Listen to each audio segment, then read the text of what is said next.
మొహం చూడాలంటేనే అసహ్యంగా ఉంది.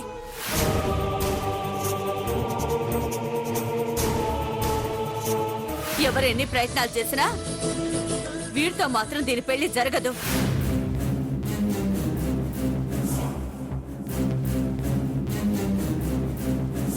పాపం అత్తగాని అత్త కొట్టిందని తెగ ఫీల్ అయిపోతున్నాడు. నిప్పు ఆ రాజ్యలక్ష్మి వెలిగించింది, ఉప్పు నేను వేస్తా, రెచ్చగొట్టి చిచ్చు పెడతా. హాయ్ గోకుల్. ఏంటి అంత దీక్షగా ఆలోచిస్తున్నావు? ఆ రాజ్యలక్ష్మి కొట్టిన దెబ్బ గురించేనా? అదేం లేదు, దాని గురించి ఎప్పుడు మర్చిపోయానా. మర్చిపోయిండుంటే నువ్వు గుర్తు తెచ్చుకొని బాధపడాల్సిన అవసరం ఏముంది? నేనేం బాధపడలేదే. అందుకేనా ట్యూన్స్ ఆపి మరీ ఆలోచిస్తున్నావు? చూడు, నీ మీద ఏమాత్రం రెస్పెక్ట్ లేని ఆ ఫ్యామిలీలోకి అల్లుడుగా వెళ్ళడం అవసరమా? అయినా ఇన్ని అవమానాలు పడుతూ స్నేహాన్ని ఎందుకు పెళ్లి చేసుకోవాలనుకుంటున్నావో నాకర్థం కావడం లేదు. స్నేహ అంటే నాకు ప్రాణం. తన కోసం ఒక్క దెబ్బ కాదు, 1,00,000 దెబ్బలు తినడానికైనా నేను రెడీ. నీకు బాగా స్నేహ పిచ్చి పట్టింది. అవును, తనంటే నాకు పిచ్చి. తన కోసం బ్రతుకుతాను, తన కోసమే చేస్తాను. అంతే తప్ప తన వల్ల అవమానపడ్డానో బాధపడ్డానో తనను వదిలే ప్రసక్తే లేదు. హలో సార్, ప్రపంచంలో మీ స్నేహం మాత్రమే ఆడదా? తను మాత్రమే అందగత్తా? ఆమెను మించిన వాళ్ళు చాలా మంది ఉన్నారు.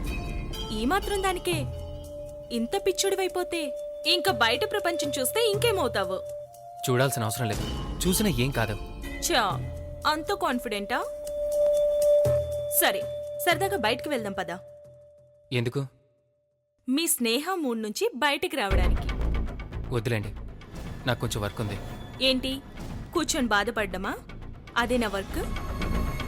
1 గంట లేట్ అయితే కొంపలే మునిగిపోవు. వెళ్దాం పదా, కాస్త రిలాక్స్ అవుదు గాని. సరే పదండి.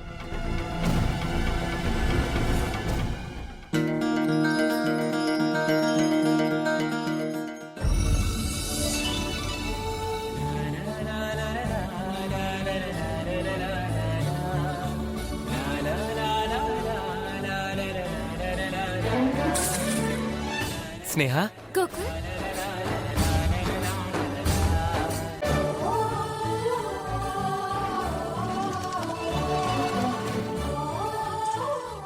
సారీ గోకుల్, నిన్ను గుడికి పిలవకుండా ఉండాల్సిందే. దాని గురించి మర్చిపో స్నేహ. అవును నాయుడు బావా, అమ్మకి మ్యూజిక్ క్లాస్ అని చెప్పి తీసుకొచ్చావు. కాదని తెలిస్తే నేను చెప్పకుండా ఎలా తెలుస్తుంది స్నేహ? నా కోసం అబద్ధం చెప్తావా? ఏమైనా చేస్తాను, నువ్వు నాకు సంతోషంగా ఉండటం కావాలంతే. థ్యాంక్ యూ నాయుడు బావా. మన మధ్య థ్యాంక్స్ అండి. ఇదిగో గోగులు, నిన్ను చూడటం కోసం నీతో మాట్లాడటం కోసం ఇంట్లో తిండి మానేసి అలా ఏడుతూ కూర్చుంది. అసలు ఏమీ తినలేదు, చూడు ఎలా నీరసంగా ఉందో. ఏదైనా తినిపించి మరి. సరే నాయుడు బావ, పచ్చ స్నేహ టిఫిన్ చేద్దాం. ఎంతైనా లవర్సేనండి. అయితే నేను ఇంటి దగ్గర ఎంత బతిమలనే తినలేదు. గోకులు ఇలా అడిగాడు లేదో ఎండ తినడానికి బయలుదేరింది. పోన్లేండి, మొత్తానికి ఎలాగైతే తింటుంది. నీకు పని పాటేం లేదా? పని అంటే మనకు ఊళ్ళో 100 ఎకరాల పొలం ఉందంటే అది కూలోళ్ళు చూసుకుంటారు. కాబట్టి మనకి పని చేయాలని అవసరం లేదు. ఇంకా పాట అంటారా, మనకు రాదు. పాడినే మీరు వెళ్ళలేరు. చాలే, స్నేహ వెనుక తిరగడం తప్ప వేరే పని లేదా? అవును, స్నేహాన్ని సంతోషంగా ఉండేలా చూడటం, కంటికి రెప్పలా కాపాడుకోవడం తప్ప వేరే పని ఉండదా? అంటే బ్రోకర్ అనమాట. ఇలా బ్రోకర్ పని చేయడానికి సిగ్గుగా లేదు? ఏం కూర్చోవే,